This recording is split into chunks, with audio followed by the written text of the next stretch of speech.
¿Por qué soy ateo? Una pregunta muy debatida, ¿no? Pero yo creo que es una pregunta que todo ateo tiene que hacerse, debería hacerse. Y yo sé que hay muchos tipos de ateísmo y muchas razones por las que las personas pueden llegar a ser ateo, pero yo creo que en el fondo hay solo una. Así que quédate hasta el final del video y descubre cuál es la principal razón del ateísmo. Hola, soy Alexander Palacio. Esto es Guerra Espiritual 2.0, la batalla por las ideas que gobiernan tu mente.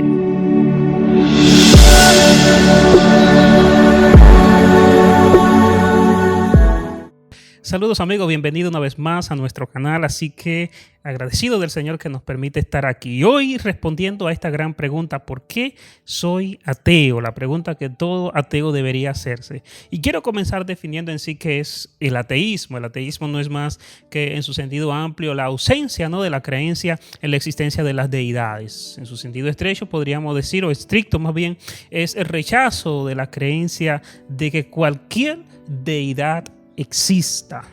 Y dentro de todas estas tendencias tenemos que entender sobre todo el origen de esta palabra, de dónde viene. Y ateos significa ateos significa sin Dios, o sea, no Dios. Y los cristianos siempre hemos considerado algunas razones, ¿no?, por las que una persona termina convirtiéndose en ateo. Dentro de ellas podríamos mencionar el caso de las personas que dicen: bueno, Dios nunca me ha respondido, tuve una mala experiencia con Dios. Y resulta que al final de cuentas, bueno, ¿por qué creer en ese Dios que no me respondió como yo entendía que Él tenía que responderme? Eso ha llevado personas al ateísmo. Otras razones que podríamos mencionar quizás sea la falta de identidad en una persona, y fácilmente absorbo la identidad de otro que quizás admiro, que quizás al no estar tan bien definido yo, asumo cualquier identidad de cualquier otra persona sin tener una razón lógica o racional de por qué me convertí en ateo, ¿no? Muchas veces el trauma también de una figura paterna es un caso investigado. Muchas personas terminan siendo ateos porque tienen problemas con el sentido de autoridad, en especial con sus padres, ¿no? Y al tener problemas con esa figura paterna, les resulta difícil ver a Dios como alguien a quien servirle o a quien amar, porque está ese choque. Otra de las cosas que es normal en estos últimos tiempos es la moda. Ser ateo está a la moda, y como ser ateo me hace ver intelectual. Entonces, sin serlo muchas veces, sin tener mucho conocimiento, la gente termina volviéndose atea. En este caso se da mucho en los adolescentes y jóvenes. Y hay un caso también que es de rebeldía. A veces hijos que por ser rebelde a sus padres terminan llevándole la contraria, ¿no? Y hay un caso también que es muy común, y es el caso de personas que tienen, yo diría, una justa honestidad, que no entienden de dónde vienen las cosas, que no han llegado a comprender que el universo viene de Dios, y terminan siendo agnósticos, que es un caso también común en estos días. Ahora, hay mucho tipo de ateísmo y podríamos mencionar muchas causas. Ahora, yo personalmente creo que hay una que es esencial, que es vital, que es la que alimenta o lleva a todo ateo o a toda persona, ¿no?, a convertirse en ateo. Y yo creo plenamente que es la formación intelectual, la formación académica. Así que la mayoría de personas ateas siempre la vamos a encontrar en escenarios universitarios, en círculos intelectuales, porque han sido producto, ¿no?, de un resultado de formación académica. Es por eso que siempre en estas esferas es donde encontramos el mayor cúmulo de ateos. Nunca lo vamos a ver en personas que quizás no... Y no en todos los casos, quiero aclarar esa parte, no todo el que es intelectual es ateo. Hay mayor cantidad de intelectuales creyentes, una cantidad enorme, ¿no?, y de científicos. De hecho, hay mayor cantidad de científicos creyentes, teístas, que ateístas. Eso es un dato muy importante. La mayoría de ateos están en el campo de la filosofía, no en el campo tal de la ciencia, que es una parte que tenemos que considerar muy bien. Ahora bien, este proceso de formación intelectual, que no es más que ese proceso donde se recibe información, conocimiento a través de diferentes medios, formas, ¿no?, y se adquieren habilidades, actitudes, valores, ¿no? En otra palabra, este proceso de formación te permite o cambia tu manera de ver la vida y de verte a ti mismo y de entender al mundo. Eso es lo que hace el proceso de formación. ¿Y qué pasaría si este proceso de formación, ¿no?, se gestó o estuviera basado, ¿no?, en un problema o en una causa equivocada? Si tuviera un error en sus inicios, entonces toda su evolución quizás termine con ese mismo problema, lo cual yo creo que es el caso del ateísmo. Creo que el ateísmo se gesta mayormente en cómo fueron sus orígenes y cómo es que el mundo intelectual, ¿no?, y el mundo científico, que se supone que tiene que partir de la razón, de la lógica, termina postulando y creyendo en cosas tan irracionales. Así que para entender todo esto tenemos que irnos al principio, ir al origen. Y aunque muchas veces decimos que esto es un debate que tenemos que tratarlos aquí ahora, en el caso del ateísmo es sumamente importante nosotros conocer la historia y el proceso evolutivo, ¿no?, que ha llevado el ateísmo. Y yo sé que esto es algo que ningún ateo quizás quiera, o aquellas personas que promueven al ateo quizás quieran que tú lo escuches, que tú lo sepas y que tú lo manejes. Simplemente que seas ateo y ya, sin conocer las razones o qué se esconde detrás del ateísmo. Así que debemos de considerar muy bien esta parte y debemos considerar todo ese proceso. Y hay una serie de preguntas que yo creo que tienes que hacerte muy bien. ¿Dónde y cuándo surge este ateísmo? ¿Por qué surge la idea de negar a Dios, la necesidad de negar a Dios? ¿Qué fue lo que provocó que las cosas cambiaran? Porque antes no era así. ¿Qué llevó a que el ser humano forjara una educación intelectual totalmente fuera de la idea de Dios? Yo creo que esas son las preguntas que tienes que hacerte. Yo creo que esas son las preguntas que debemos de considerar muy bien. Así que para entender la respuesta, y si eres ateo, tu ateísmo se remonta a una serie de hechos que quiero ir enumerando y que tú me vayas llevando la secuencia para entender el porqué del ateísmo de hoy y entender a dónde se remonta tu ateísmo, si es el caso, ¿no?, de si está viendo este video. Bueno, el primer caso, número 1, te lo voy a ir enumerando acá. El primer caso que tenemos que entender es el tema de la Edad Media. O sea, hasta la Edad Media, siglo XV aproximadamente de nuestra era, la idea de Dios no era algo debatido, o sea, no era algo cuestionado, era una idea masiva entre todo el mundo. De hecho, la idea del ateísmo ni siquiera era algo que se mencionaba o que se considerara. Siempre el ser humano fue alguien con esa tendencia, ¿no?, al teísmo, a entender a Dios de manera natural, de manera sencilla, de manera simple, por lógica, porque siempre la naturaleza, siempre la razón te va a llevar a un creador, a un Dios. La lógica natural te va a llevar a ese Dios. Es lógico que uno que otra persona se levantaran en cierto momento en contra del teísmo, en contra de la idea de Dios, muchas veces para refutar a personas que se levantaban, emperadores, reyes que decían que ellos eran Dios, y aparecían también personas, claro, que con todo el derecho tenían la posibilidad, ¿no?, de pensar en que Dios no existía, y eso era normal. Ahora bien, habían también religiones que muchas veces tratan de encajarlas como orígenes del ateísmo de la antigüedad, pero no se pueden considerar estas religiones como el taoísmo, el budismo, como religiones ateas directamente. Creían en la trascendencia y la espiritualidad. Así que eso nunca fue parte del escenario de la humanidad, el ateísmo, hasta la Edad Media. Después de la Edad Media, los próximos siglos, sí, las cosas comienzan a cambiar. Y ese es el primer hecho que yo quiero que tú comprendas. Y si conoces la historia y si eres un intelectual, sabrás que es así, lo entenderás. Claro, vas a encontrar que quizás en algunas enciclopedias, en algunos lugares te digan que el ateísmo se remonta a la antigüedad, pero no un ateísmo colectivo de masas como lo encontramos ya a partir de la Edad Moderna. Ahora bien, el segundo hecho que yo quiero que tú consideres es que de esos tres sistemas que regían la Edad Media, que era la iglesia, la monarquía y la burguesía, o sea, la burguesía, los empresarios, los dueños de tierra, la monarquía, los reyes, emperadores, ¿no?, y la iglesia, que dirigían toda la parte religiosa. De estos tres yo diría que lo más influyente era la iglesia. Y la iglesia tenía un dominio masivo sobre todo, sobre la cultura, sobre el pensamiento. Todo se filtraba por medio de la iglesia. Ese es el segundo hecho que yo quiero que tú comprendas. El tercer hecho importante aquí es que ese cristianismo que presentó Jesús de Nazaret con los apóstoles en el siglo I se mantuvo intacto, digamos, los primeros y casi 4 siglos, podríamos decir. Después del 313, cuando Constantino establece el cristianismo como religión oficial del Imperio Romano, ese cristianismo auténtico pasó a ser lo que conocemos hoy como el cristianismo católico, que más que proclamar el verdadero evangelio, lamentablemente utilizó el poder para su beneficio y causó gran daño a la humanidad por más de 1000 largos años. Por más de 1000 años causó un atraso, causó mucha dificultad, mucho problema. Y todo intelectual, toda persona estudiada sabe eso. Y no podemos ser ignorantes de esa realidad y de ese daño que le provocó la iglesia a la humanidad. Así que este es un hecho muy importante que debemos de tomarlo en cuenta. ¿Y qué hizo este cristianismo tergiversado?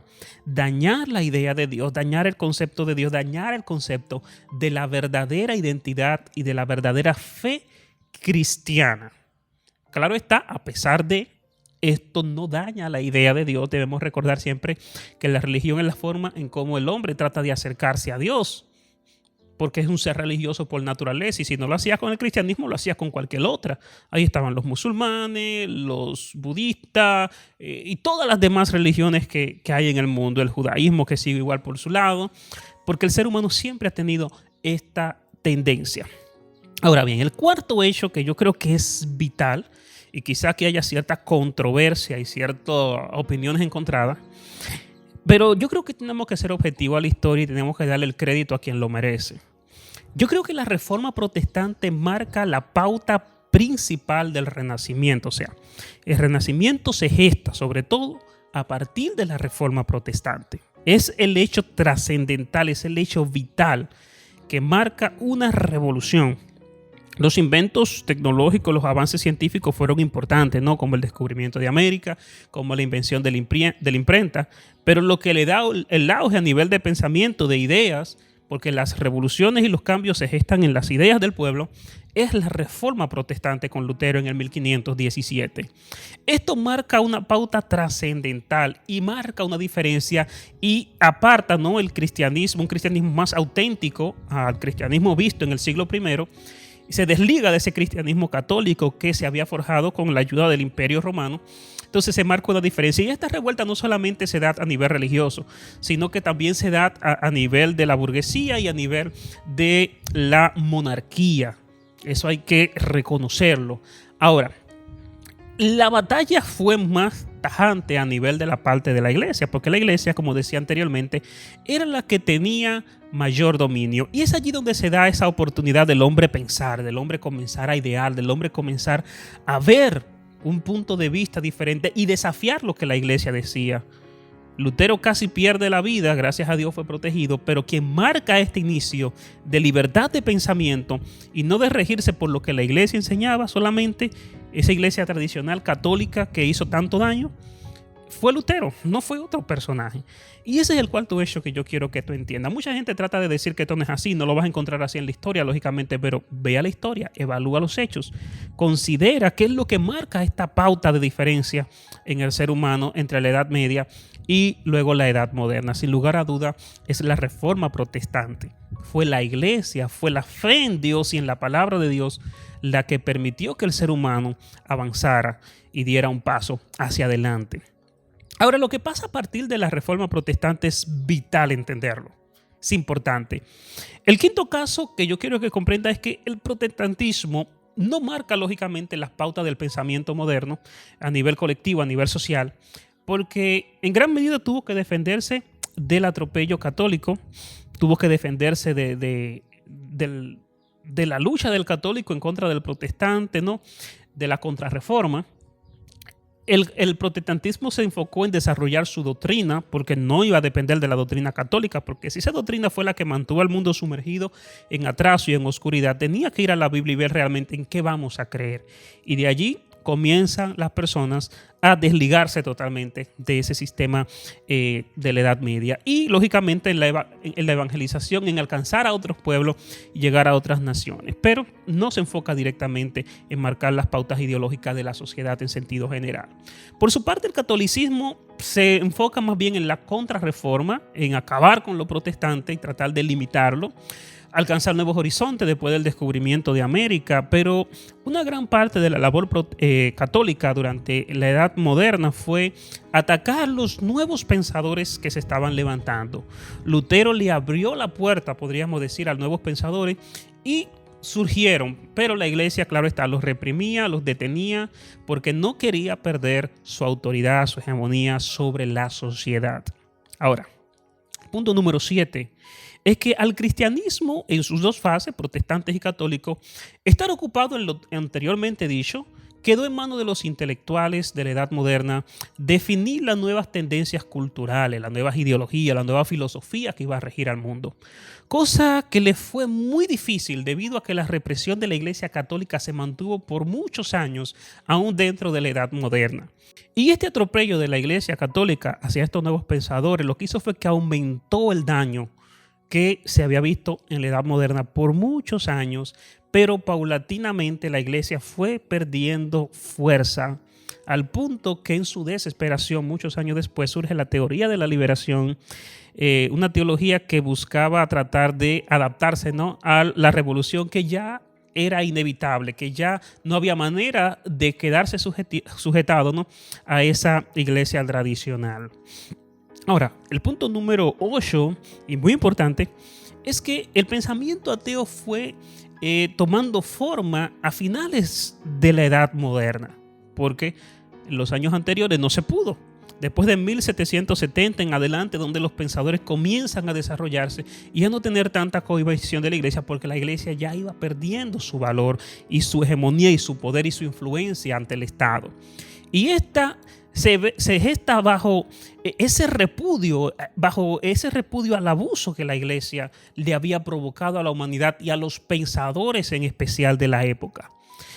Y este daño que le había provocado es lo que comienza a generar en esos filósofos, en esos grandes pensadores de finales de la Edad Moderna y principios, ¿no?, de la Edad Contemporánea, a desarrollar una filosofía, a desarrollar un nuevo sistema de pensamiento que vaya totalmente desligado de esa iglesia que se había opuesto, que se había enfrentado lógicamente al desarrollo, al libre pensamiento, al avance científico incluso.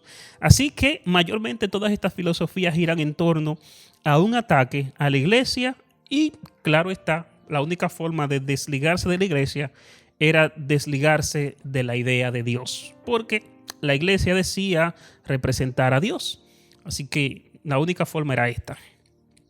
El caso número 9 que yo quiero que tú consideres a partir de aquí es que el hombre de inicios de la edad contemporánea desarrolló una filosofía de vida motivado por razones muy justas, razones muy correctas, yo diría, lo que permitió que éstas se desarrollaran, se impusieran en la sociedad con mucha rapidez, porque le permitía al hombre una libertad de expresión, una libertad de desarrollo de ideales.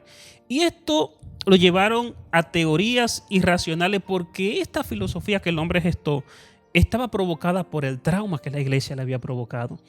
Estas filosofías estaban gestadas por el odio, por el repudio, ¿no?, a ese mal que la iglesia le había hecho.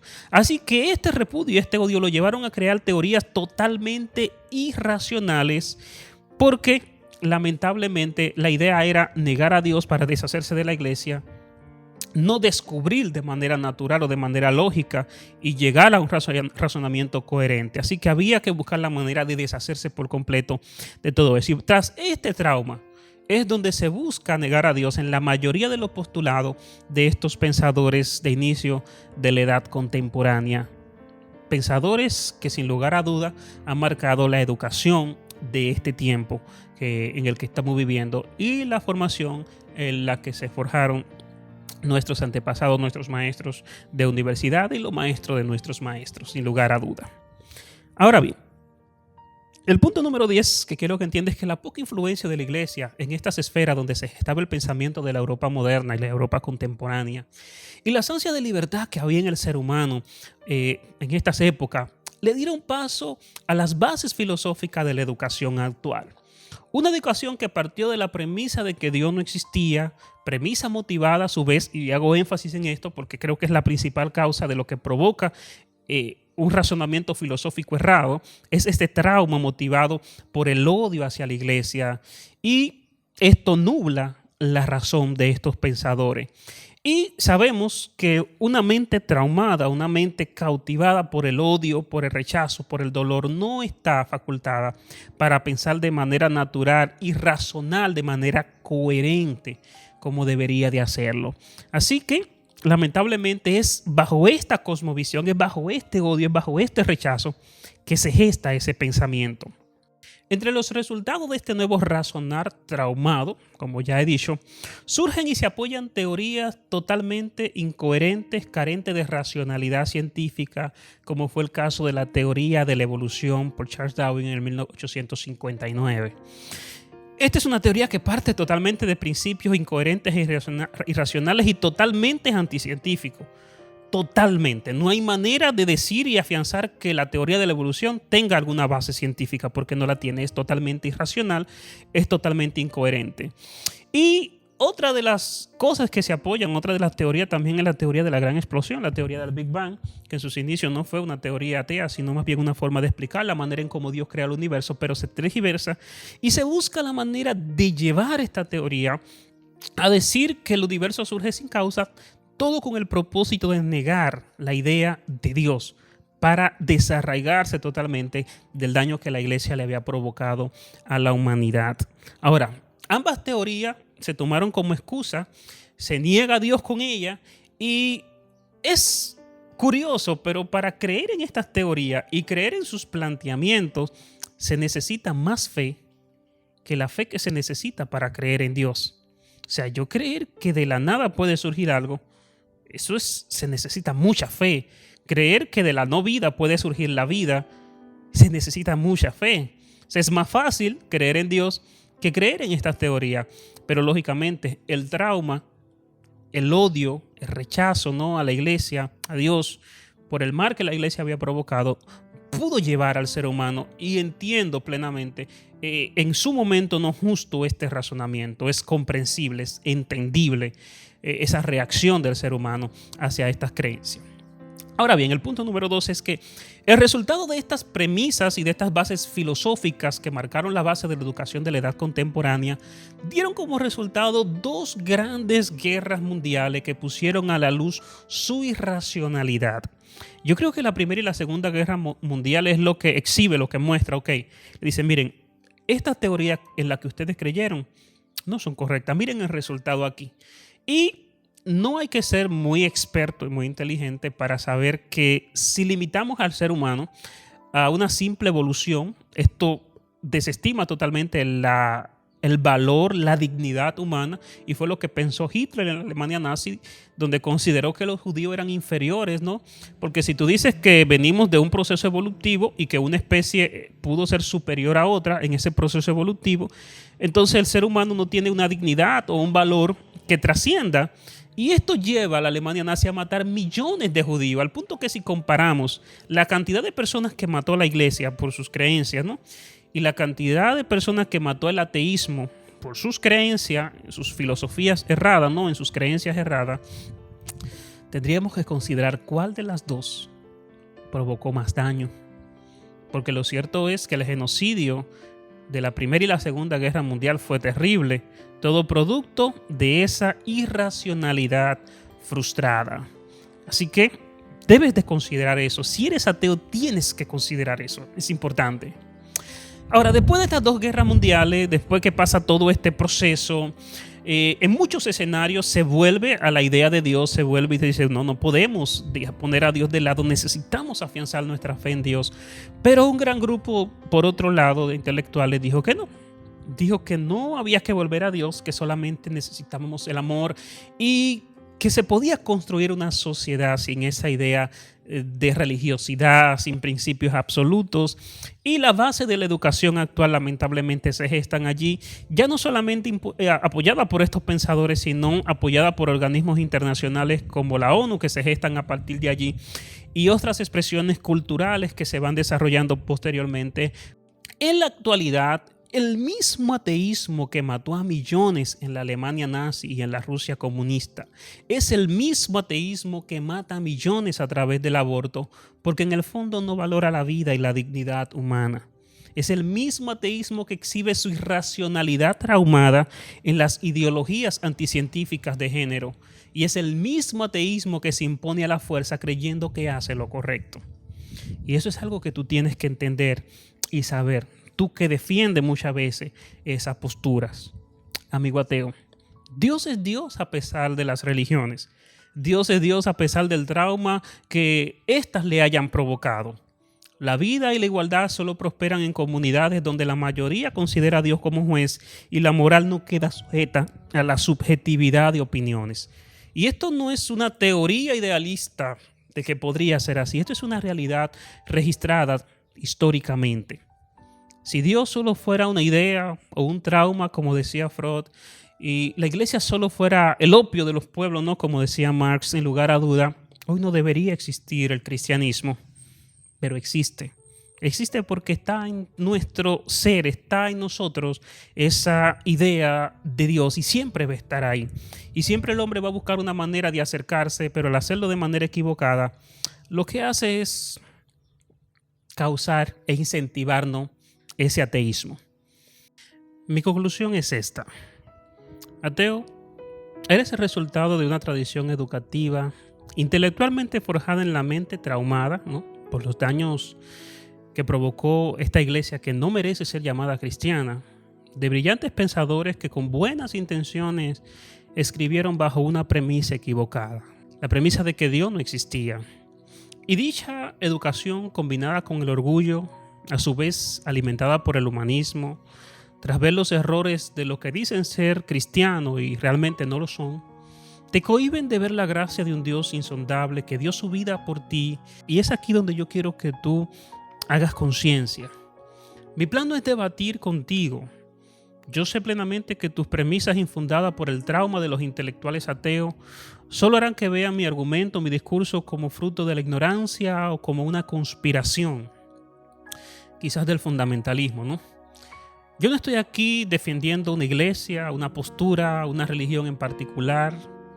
Simplemente estoy aquí diciéndote que Dios te ama, que ese Jesús que resucitó de los muertos, cosa que tú no puedes negar sin lugar a duda, tiene un plan para ti, tiene un propósito y quiere hacer de ti una persona diferente.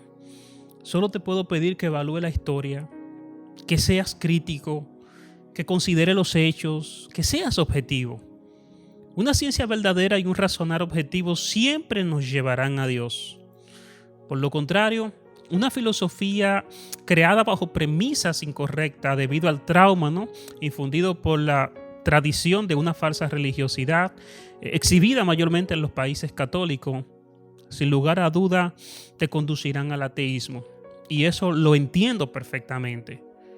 Pero la fe en un Dios que se revela a través de Jesús, de ese Jesús resucitado que se levantó de entre los muertos, ese Jesús abrirá tus ojos y podrás ver su luz. Y yo no te estoy hablando de una religión, que seas religioso y punto. Te estoy hablando de una relación con Jesucristo, una relación, una amistad con Él. Eso te llevará a ver a Dios desde un ángulo diferente. Así que por un momento te pido que te olvides de esos ateos del pasado, de sus libros, de su postura, de sus creencias, de esas filosofías infundadas en la educación que recibiste. Todos están viciados por ese mismo trauma. Yo te pido que ahora sí, que tú hagas tu propio razonamiento, que vayas a la historia, que veas los hechos, que analices de manera objetiva, que seas racional y considere realmente que este análisis es el análisis de una persona que no tiene trauma, que no viene con prejuicio. Este es mi análisis y esta es mi conclusión. Y de la misma forma tú te puedes sentar, puedes debatir, puedes analizar los hechos. Y te invito a que lo hagas, te invito a que te sientes. Yo sé que quizás aparezcan todos los argumentos para refutar mis ideas, buscando todos los escritores del pasado del ateísmo. Pero yo te entiendo y lo sé. Pero por un momento sé objetivo, por un momento usa la razón, por un momento mírate a ti mismo, mira la naturaleza, mira tu cerebro, mira la realidad del universo en el que vivimos. No hay manera de decir que es producto de la mera casualidad.